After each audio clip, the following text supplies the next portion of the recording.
for college and career. That's my Easter Seals. Make it yours. Join us at Easter Seals. Hey, Cudahy to all my friends and relatives in four directions. This is Robert Pilot of Native Roots Radio presents I'm Awake. I'm here to ask you for your support. Finding honest Native-centered news is not easy. But with your support, we're able to provide accurate information about Standing Rock, Line 3, treaty violations, and COVID-19 in our Native communities. Please visit Native Roots Radio Network on Patreon and donate if you can. That's Native Roots Radio Network on Patreon. Pinigigi, and thank you for your support. The city of Minneapolis is now on Native Roots Radio with Minneapolis AIR. AIR stands for American Indian Relations.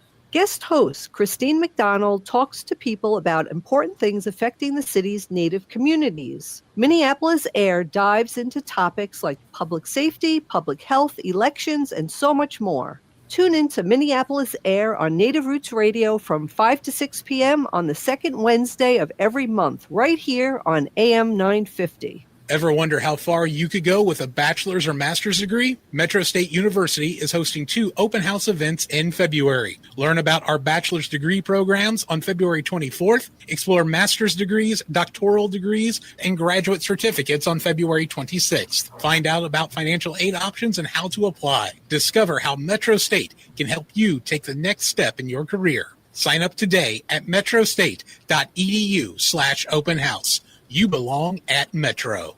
Oh, this is Robert Pilot. For Native relatives, healing is more than just sobriety. It's reclaiming Indigenous masculinity as a sacred, balanced force. Join Hunter Thundercloud for Native Roots Radio presents Controlled Fire. We explore how personal recovery uplifts our communities. It's time men step back into roles as mentors and spiritual leaders. Recovery is collective, and it starts with us. Tune in the first and third Wednesday of every month at 6 p.m. for Native Roots Radio presents Controlled Fire. Let's tend the fire together. The Walker Arts Center is a proud supporter of Native Roots Radio. Visit Diani Whitehawk, Love Language, an exhibition that celebrates the Sichangu Lakota artist. The exhibition celebrating Whitehawk closes on February 15th, centered on connection between one another, past and present, earth and sky, and traditions of Lakota abstraction. Love Language is a sweeping survey of Whitehawk's work. The Walker is always free on Thursday nights, and citizens and members of tribal nations always get free admission. More info at walkerart.org. With your AM 950 weather, I'm Patrick Lilia. Tonight, cloudy with temperatures rising to 25, then Thursday, sunshine with a high of 36. Maverick's Real Roast Beef has the best roast beef sandwiches in the Twin Cities, but don't miss out on the chicken, fish, brisket, Philly steak, and more. Maverick's is located in Roseville on Lexington Avenue, 1 mile south of Highway 36. Visit mavericksbeef.com. Portions of Native Roots Radio may be pre-recorded. Good day to be Indigenous. Get up, stand up. They are going to become more brutal. Because all the hippies were trying to be Indians anyway. They're going to become more repressive because it's a matter of dollars and their illusionary concepts of power. Hey, big parents. We must live in balance with the earth. And also with recent happenings that wounded me. I am awake. Welcome to Native Roots Radio presents I'm Awake, and I'm your host, Wakanja Hade. Hey, Kadagito, all my friends and relatives in four directions. You are listening to Native Roots Radio presents I'm Awake, and I'm your host, Robert Pilot. Hey, we discuss local, national, Native news and events, and as you know, Native issues are human issues, and human issues are Native issues. Hey, this episode of Native Roots Radio is presented in partnership with Minneapolis Public Radio and Little Moments Count. Little Moments Count is a statewide collaboration focused on helping parents and caregivers learn about the importance of brain development in the first 3 years of life. Nearly 80% of the brain growth happens in the first 1,000 days. And small moments of interaction like talking, playing, reading, singing help create the pathways that build a child's brain during the early stages of life. And we got our friend Barb Fabe, is the CEO of Indigenous Visioning and All Nations Rise. She's an enrolled member at the White Earth Ojibwe Nation in northern Minnesota, and where she resides. And Barb, you've been on a few times here on Native Roots Radio, and it's always great, and I always learn so much about about this. And Wendy and I are now grandparents, and I'm Choka, and they are 18 months old, the twins, and it's just, it's great having you on talking about these things and reaffirming and learning about early child development. Thank you so much, Barb.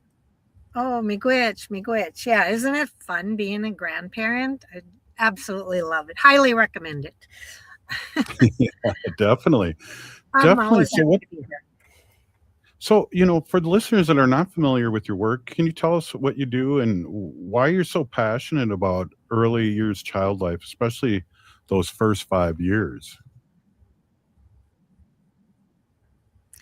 Well, sure. Just like little moments count. You know, we need to really share to the world how important those first 5 years are. That's what shapes our babies' brains, and it shapes them for life. So those first 5 years are so critical. They need a lot of attention. They need a lot of love. They need a lot of social, emotional, self-regulation skills.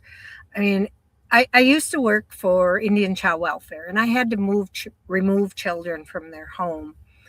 And I did not like that one bit. And I just told myself, or ask myself, where are the programs that are supposed to be out there to help families before they get to this point? So I got into early childhood shortly after that, and that's where I've been. And brain development and research came out in the late 90s, and I'm hooked. So I love it. Definitely. Well, that's awesome. And then, we hear a lot about how important the early years are for children. Can you explain in simple terms for me? Because, I'm kind of simple. What's actually happening in the child's brain during those first 5 years, and why is this time so critical? Well, we've got to, it is almost a critical and emergency situation, because there's communities that don't have high quality tribal early childhood services, and those are so critical to children and families. We need to help our youngest citizens learn to read. There's a huge word gap, especially with our brown children. And when they don't have an early childhood experience and they arrive at kindergarten, chances are they are not ready for school. So that's what 0 to 5 programs do, tribal early childhood. And those are designed to help children not only be ready for school, but just to scaffold on what they've already learned. And if they arrive at kindergarten without those skills, and we're setting them up to fail, and it's almost impossible for them to catch up.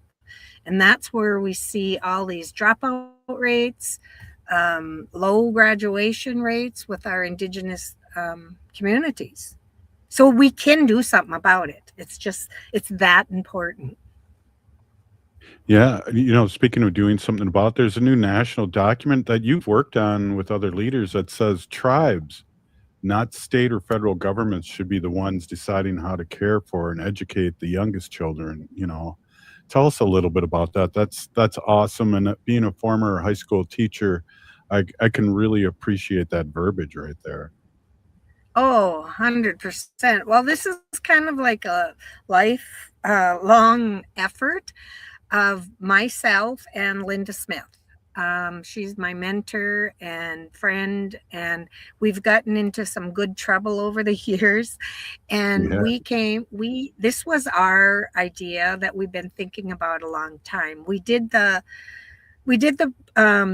document when she was at the Bipartisan Policy Center on early childhood systems, and how the formula for tribal funding is so backwards, and how our tribal communities in the urban communities are not receiving any services. So we just wanted to highlight that with that one.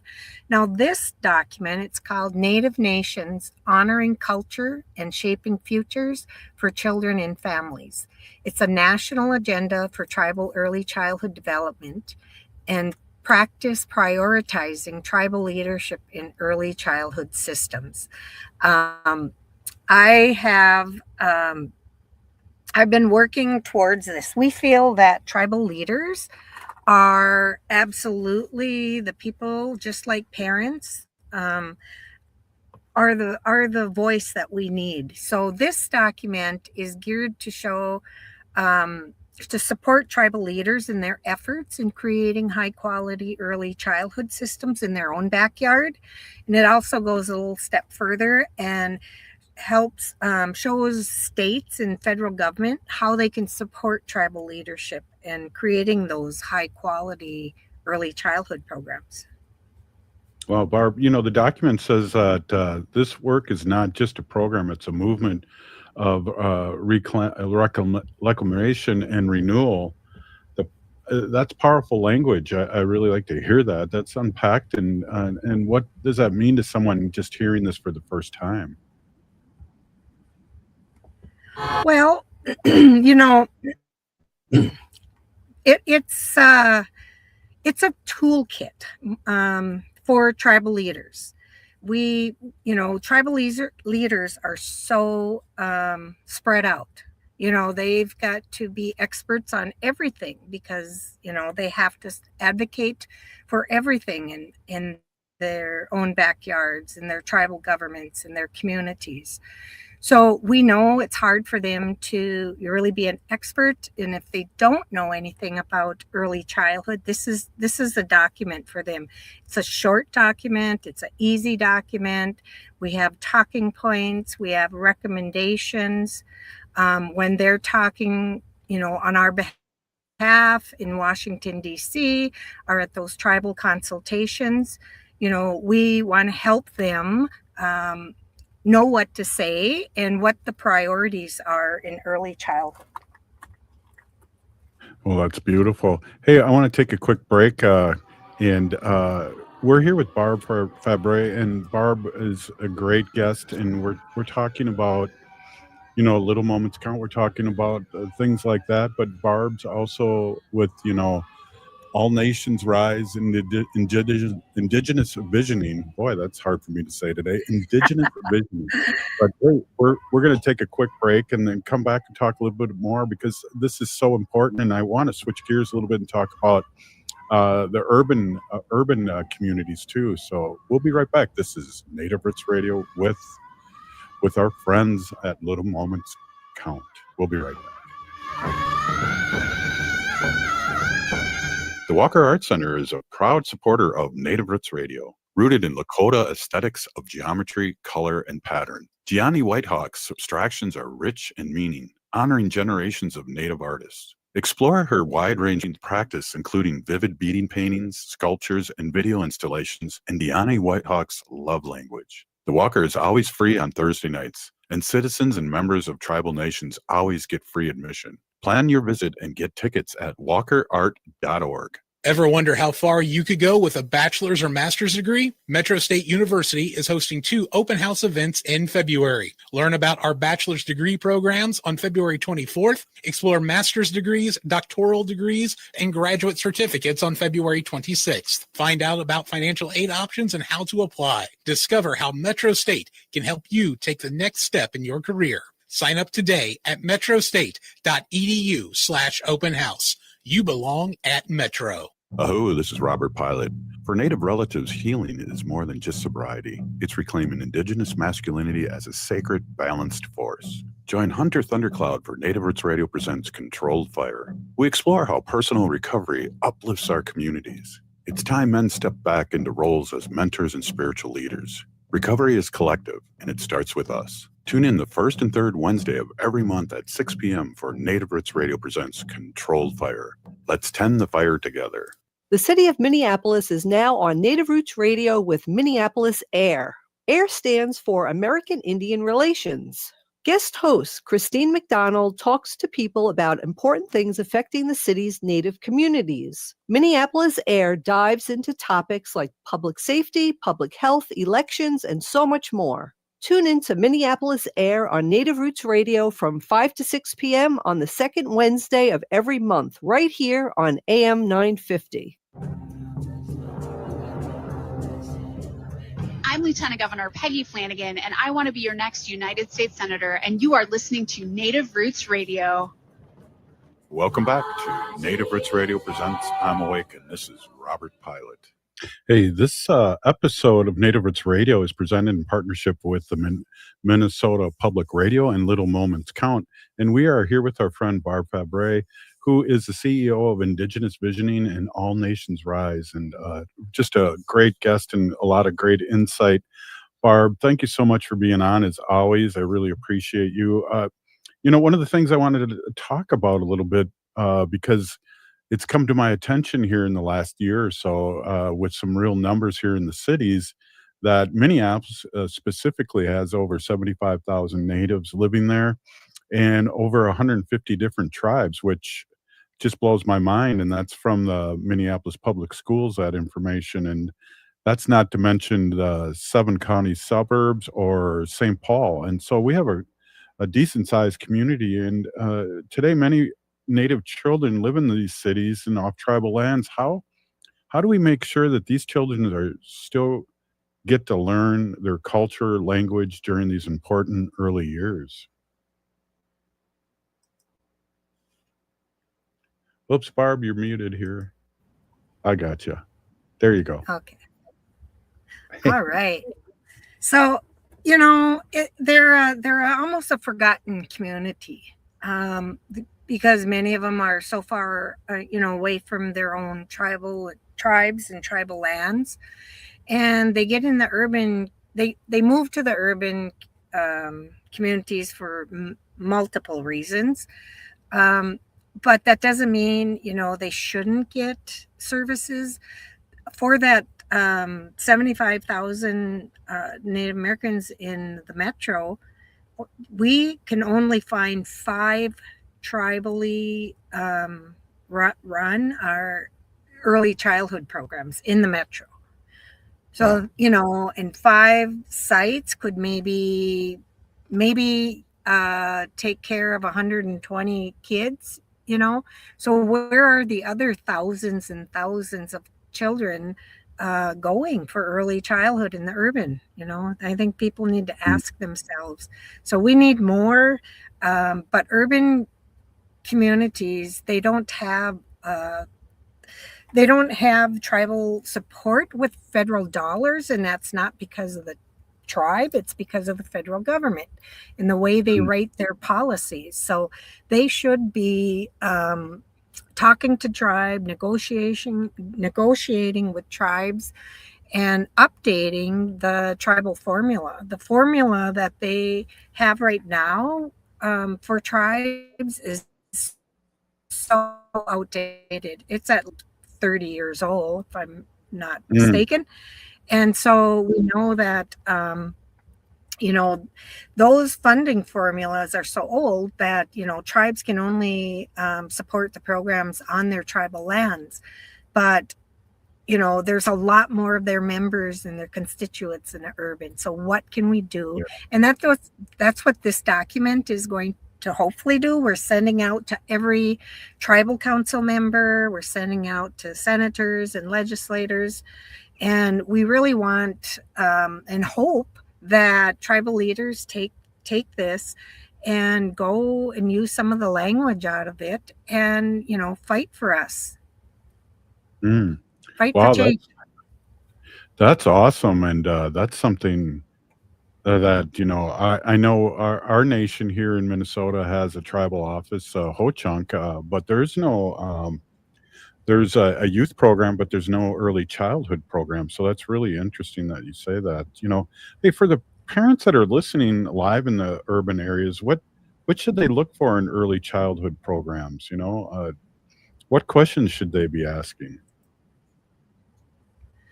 Well, that's the other thing is we try to explaining here because there may be different definitions out there of what early childhood is, but and then what is tribal early childhood? So early childhood can come in many forms. It's in childcare, Head Start, early Head Start, tribal home visiting, which they call McV, the maternal health, maternal tribal home visiting, and then some preschools. So, there's a variety of ways to offer it. But I think if they're shopping around, you go in there, and I always encourage parents to visit the program any program they're looking at several times. See if they offer any multicultural curriculum, especially for Indigenous, and do they share Indigenous colors or cultures and language in there, or are they open to it? So all the federal funding that tribes get for Head Start and childcare have to stay on the reservation, but there needs to be a mechanism so that they're able to fund these programs in the urban communities in their state. And so it's policy, it's just policy. And so parents, and tribal leaders have a really strong voice. And we wrote this for them, and we hope they use it because that's what we want to see. And we need to, people like that are in tribal early childhood, we know the language, and that's why we're advocating. We know the importance. So people don't know what they don't know. So parents, our tribal leaders, our legislators, if they're not familiar with early childhood, that's what this document is all about, and it's for them. Wow, amazing. I want to jump back a little bit here and talk about, healing and families and communities. And, many of our listeners know about the boarding school era and when Native children were forcibly taken from their families. How does investing in Native early childhood program help heal some of these historical traumas? Oh boy, it could reverse historical trauma for future generations if we do it right. And that's where early childhood comes in. So, we have blood memories, the epigenetics in us. We, even though we didn't experience it, it's still in us. And so how do you change that? It's changing because we got it from years and years of assimilation, death. It was horrific what our ancestors went through. And of course, future generations are still going to feel the impact. We have high numbers in just about everything that we don't want high numbers in. And right. And so, we want early childhood to level the playing field. And by doing that, we are setting our kids up for generations of positive childhood experiences. So if we have multiple generations of that, and it starts with tribal early childhood, then it goes K to 12, and then 18 on up, we got to really be strategic and help our communities heal. And that's the only way we can do it, is if we are proactive and make sure every baby, Indigenous baby born, has the best tribal early childhood experience possible. Well, here to that. And it's not just parents that raise the children, it's grandparents. And we were talking about, watching our grandbabies a couple times a week. But I mean, some do it full time. It's the grandparents, aunts, uncles, and the whole community. And how can modern programs bring back the traditional way of raising children? And I hate to say that cliche, but it takes a nation, it takes a tribe, not only a community to really, help raise these young ones. Right. And we start with intergenerational healing. while tribal early childhood programs are getting really good about bringing in elders and youth and getting youth involved. My friend Art Rolnick, he's an economist, and actually he did a lot of research, him and Rob Grunwald, on the return on investment. And the return on investment in early childhood, they found were just huge. And they, so they spent many years going around the world, around the country, talking about the importance of that. And so language and culture, we didn't grow up with that. Some of us don't have that luxury. So we got to be very mindful. I'm happy. I just seen that White Earth Head Start, my tribe, is starting their first language class. That's beautiful. That's what we need. Our kids' brains are wired for multiple languages, and they can pick it up from birth on up. And so those are the prime years to start our kids with culture and language, and then scaffold it in, K-12 and college. I mean, it's almost a no-brainer, but, there's so many other things that we know, people are worried about putting food on their plate, or food on their table. And so there's, life gets in the way, but we just need to be intentional. Well, Barb, thank you, Big Peony. Thank you so much for bringing up all these important issues, and it really makes me think too. We got to have you on again with All Nations Rise and talk about those Indigenous boxes. I love those, and the work you've been doing in the community for all these years. Big Peony, thank you so much for being on. Thank you. And next time I come on, we'll talk about that. We're rolling out a new Indigibox. Right on. Well, we'll do it without Little Moments Count. We'll come and just have you on Native Earth and do both. Peony Gigi, thank you so much. Do both?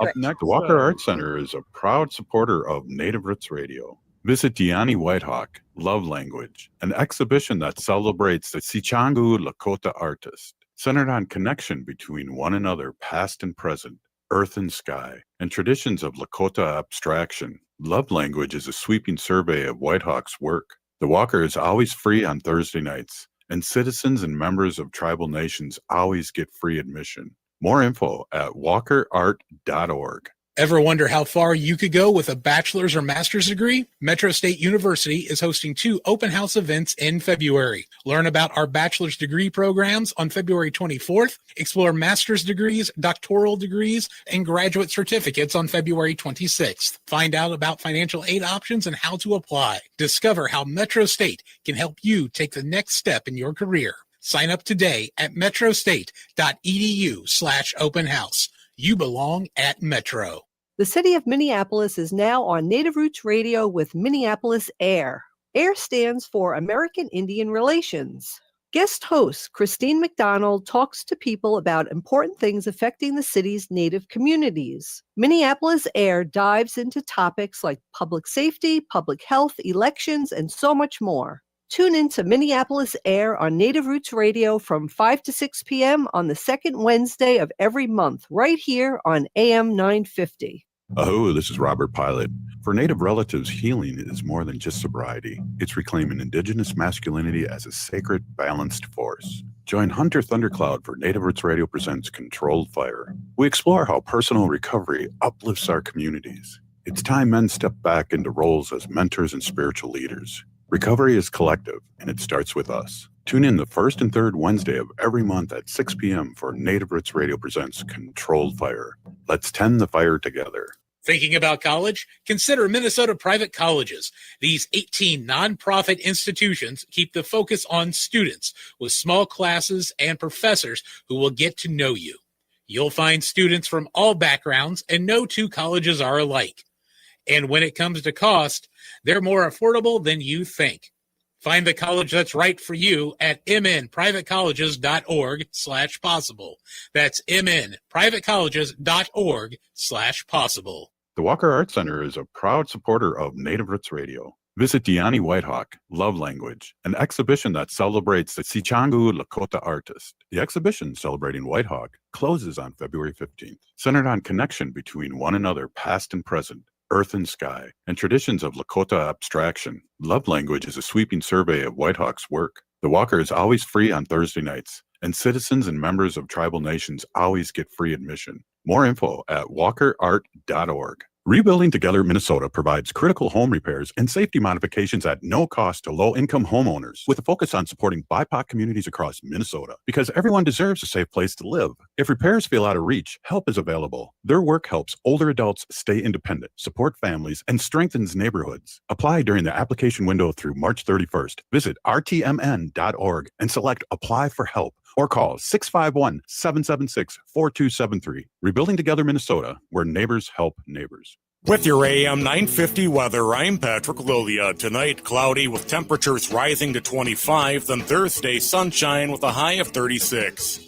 Go Dog Go, Vapero Vey is going on now at Children's Theater Company. Get tickets today for this joyful bilingual musical where delightful dogs drive, swim, play baseball, and race to the big dog party. Get your tickets at childrenstheater.org. AM 950, the progressive voice of Minnesota. Hi, it's Dr. Evan Adams, and you're listening to Native Roots Radio. Hey, Victor, you better be listening.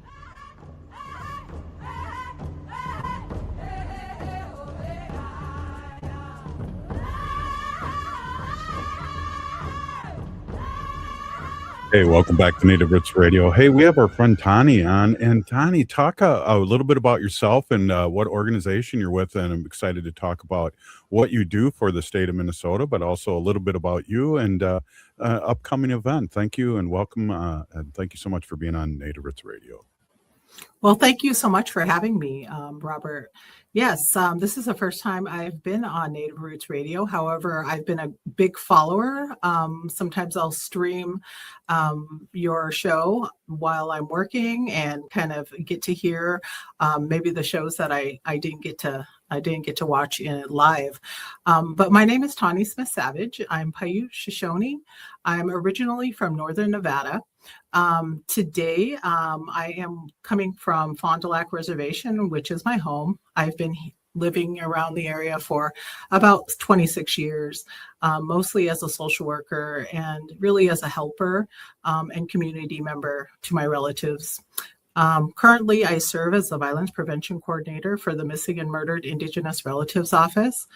So I know that in the past you've had Anna Negretti on the show. She's my coworker. And then also Guadalupe Lopez, our director. And then I have two other colleagues who serve as victim specialists and intelligence specialists. So, and they're wonderful people too. So talk a little bit about what the violence prevention means as a coordinator. And I know we have a lot of things going on as tribal members and also Indigenous people. And there is some prevention that needs to be done. And I appreciate that you have this job and this title. Sure. Yeah, the work that needs to be done is, of course, statewide. So a lot of the work puts me on the road, whether I'm heading up towards Bemidji and working with my community members up there, towards Red Lake, White Earth, Leech Lake. Of course, I'm in the northeast area of Minnesota, really just providing community level awareness of MMIR. Many times when I work with community members, I will leave it up to them to let me know what they need. You know, what are their gaps that they see in their community and where I can be effective and the most useful to them. A lot of the work that I've been doing over the past 3 years has been about education and just having people understand what is MMIR, how exactly are our young people at risk, and then also providing some suggestions for protective mechanisms, such as talking to your youth, doing safety plans, when youth are out with friends, and just simple things like being a good relative. And also, what does it mean to be a good ally? Because I'm also speaking to general population and, educating wherever I can. Well, that's interesting too, especially with the times right now. And I believe a lot of people in our community are letting people know when they go places now, and especially with what's happening here in the cities, but in the whole state.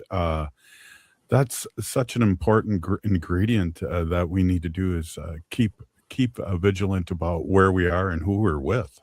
Mm-hmm. Absolutely. I remember being at an event locally here in Duluth, and one of the elders said that she's kind of a busy elder. And so whenever she goes anywhere, she shares her location with her family. And so I think that's good advice, is that no matter what age you are, no matter where you're at, just make sure your relatives know where you're going and, what your plan is. So you've been working for the office for 3 years. What things have you seen change wise or gotten better? Is it just having the office and being out there? And I know I have my license plate, and I know a lot of other people do here in the cities. I see them all over. It's important. You're doing important work. What have you seen change in a good way, I guess, is a way to ask. Oh gosh. What I'm really excited about is the change that I'm seeing about within our school system. And so just today, I'm so inspired by the teachers, the liaisons, our community partners within our educational systems that are really putting our youth at the forefront of work around prevention of MMIR. And I see them doing, I think there's a planned event that's going to happen in Minneapolis in March, and they're going to do a red dress installation in Bloomington. Wow. So that's amazing. In addition to that, they're having ongoing training. I'll be also doing some training with their school staff in June. So I'm already scheduled out, through the early summer with Bloomington School District. In addition to that, I've also been working with Proctor School District here around the Duluth area, Denfeld School in Duluth, which has a high amount of Native students, as well as students from every area of our state. I see some of the advocates really supporting the need to get out to share awareness during February 14th and May 5th. Yeah, it's interesting you say that too, because we talk about that. There's a statistic that came out with the Met Council here, and that Minneapolis, not St. Paul, but just Minneapolis, has over 75,000 urban Indians, and 150 different nations are recognized. It's not just the 11 that are here in Minnesota, along with the Ho-Chunk, but also another 150 nations that live here in the Twin Cities. Mm-hmm. Absolutely. I think that diversity also lends to, the amount of strength that we can bring from all our cultural teachings, and just the resilience of Indian people in general. Definitely. Hey, I know your time's really valuable, but I do want to bring this up, and I want to talk about it a couple times before it happens. But February 14th here in the Twin Cities, in Minneapolis specifically, we have the MMIR march, and it's a celebration, but yet it's there's still people out there that are missing and that need to be acknowledged, and that this is still a huge issue in Indian country. Mm-hmm, absolutely. They have been doing the march for many, many years. And I've had the chance to meet some of the early organizers of the MMIW march. And really, it starts with the grassroots. It's the family voices. It's the survivors, it's the relatives, the community that really want to be a part of something collectively. And I mean, again, that goes to the strength and that resilience. When we come together as Indian people, as Native families and community, our voices are louder. And so I really feel like this is going to be a great time to be out in community, show that strength in numbers. What I really like about the march is that there are families that come out and they also share and speak, in addition to, sharing signs, so that people are aware that certain people are still missing. Like the sweatshirt I'm wearing today, it's of Peter Martin, who went missing here on the Fond du Lac Reservation in 2024. So, there are families that are still struggling, still grieving, but there's a lot of hope. And there's a lot of strength that comes when we get together as Native people. Well, I believe too, and especially since the office has been opened here in Minnesota, that there's a go-to person, people that you don't feel as helpless, that people in the community, our Indigenous relatives, can reach out and get some help, and that's really big, and it's a centralized kind of help, so it's easy for people to reach out. Mm-hmm. Yeah, absolutely. I think one of the, you asked about some of the good things that we've seen come along through the years. And one of them is the response. So the victim specialist, Naida Medicine Crow, Taylor Wenzel, our intelligence specialist, along with our communications specialist and Anna Negretti, have really worked together to put together a robust response, a response that starts with a simple intake that can be done online or a phone call that can be made. And right there will trigger our team to come together to provide awareness in an immediate way so that families have that access to all the resources that we could possibly offer in the state in a expedient way. Well, before I let you go, how do people get a hold of you and find out more about the Minnesota Missing and Murdered Indigenous Relatives Office? How do people get a hold of you? Okay. So that's a great question. So I have our website here on the card. It is dps.mn.gov/MMIR. So you'll be able to go to the intake form. You'll be able to know about how to get a license plate, which, I know that many people love, or to learn more about the reward fund.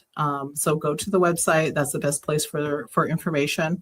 And you can also contact me as a violence prevention specialist if you're interested in getting education into the schools, into your community. You can also find me online at my email, tawny.smithsavage@state.mn.us. Well, I really appreciate this update, and I know, again, it should be in our forefront of our minds if our relatives go missing. I just got like 30 seconds here left, and one of the most amazing stories I ever heard, and I thought I was pretty hip to what was going on. Years ago, I heard about what happened up in the boat area in Duluth, where people were disappearing left and right, and from all over, they come in from all over the world, and so we need to tell our relatives where we are and really support what the work you guys are doing. And I really, really appreciate you coming on at such short notice too to talk about your work and what's coming up around the corner here on the 14th of February. Mm-hmm. Well, thank you so much for having me. Well, hey, thank you again. Hey, this is Native Roots Radio, and we'll be back.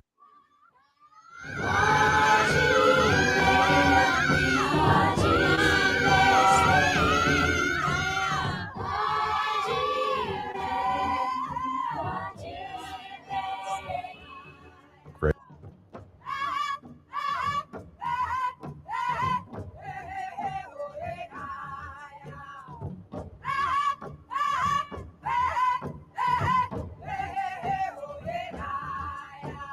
Right after this short break, please stay with us. Oh, wow.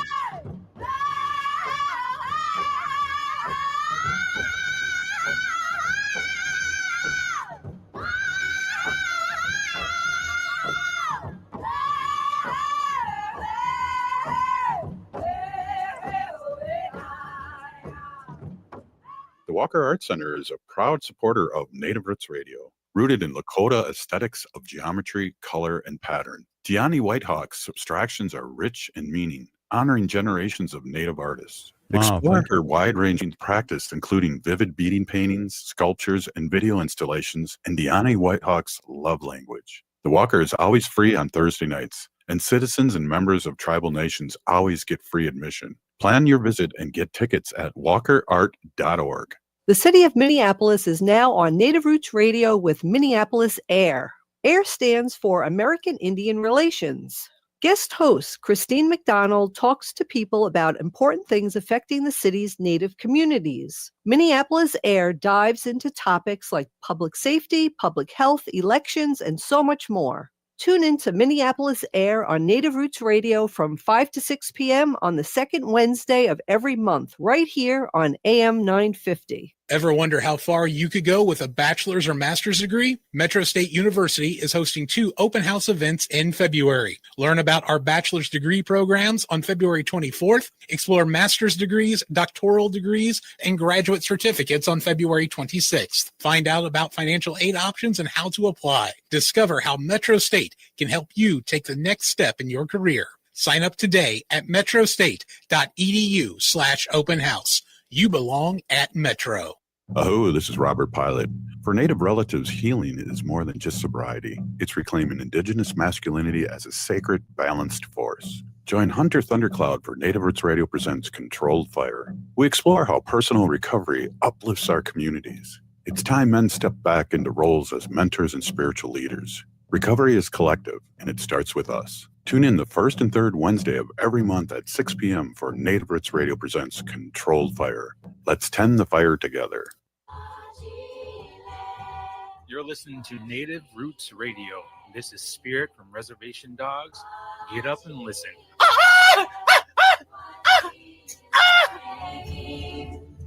Welcome back to Native Roots Radio presents I'm Awake, and this is Robert Pilot. The show, we like to bring awareness to our Minnesota wolf population. Say no to the hunts. No! Oh! Hey, honey G, hey, honey. I want to introduce my awesome and beautiful wife, Wendy. Wendy's been an animal advocate for many years and has been a co-founder of Native Roots Radio for going on our 9th season here. So, hey, welcome and take it away. Yeah. Hey, everybody. My name is Hanaji Hihani. That means cares for them. And I was given that name by my Dega Curtis. Curtis goes by Mashke Hanajinga, which means walks on white clouds. I'm a policy volunteer for Humane World for Animals, formerly known as the Humane Society of the United States, and I work on animal issues at the local and state level. It's always my pleasure to do that. So I have some fun facts today. We're going to keep it light and talk about some fun animal facts. Now that what happened here to my fun animal facts?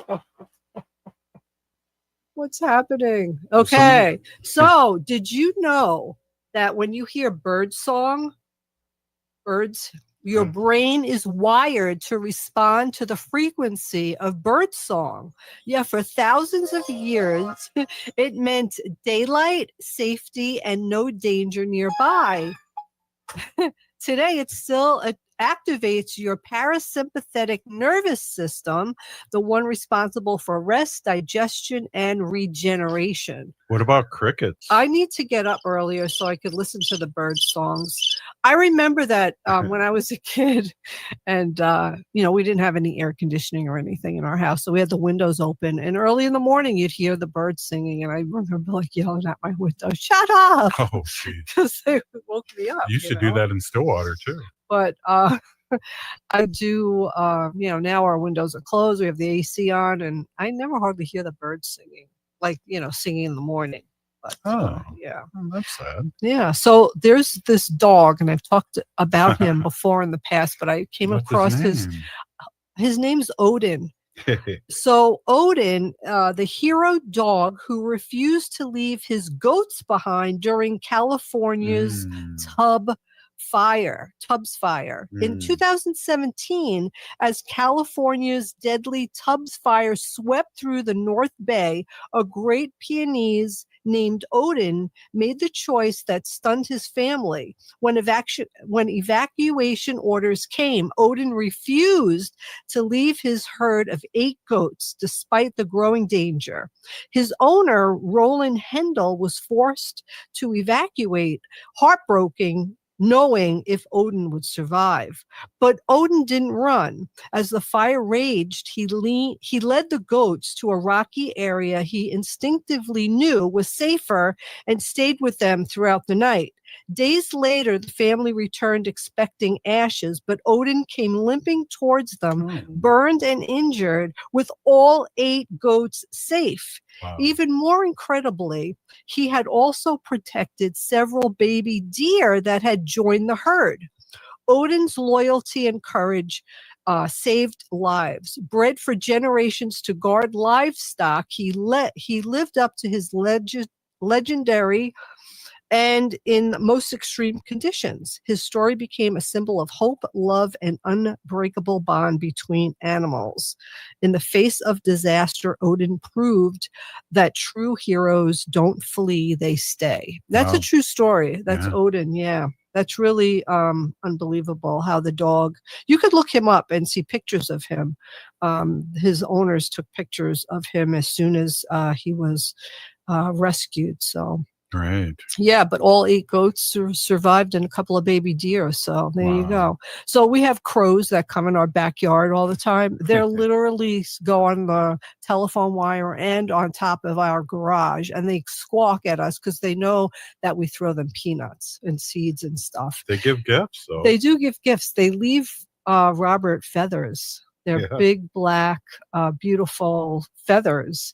That we found. But here's a little story. Because have you ever crossed a crow or did bad things to a crow, right? Because they will remember, not just for a day, not just for a season. We're talking years, entire generations even.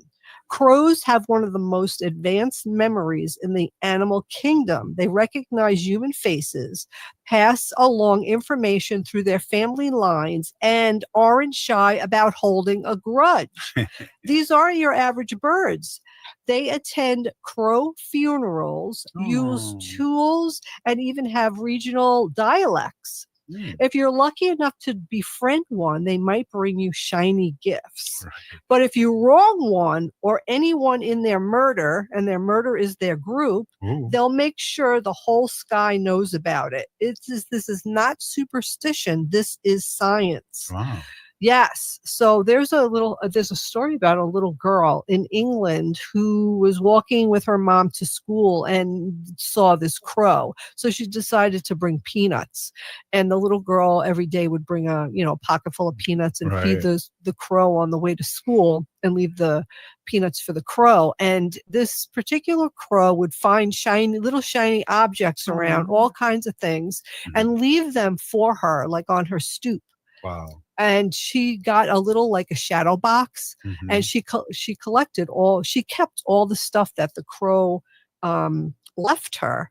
Oh. And it was like really cute little things, like little paper clips or like broken jewelry, all kinds of anything shiny. The crow brought her and left it. Isn't that sweet? That's cool. That's very cool. I know. And we have this one crow. We can't really differentiate one from the other because they look all alike, but there's one that limps. We just call him, Limpy's here.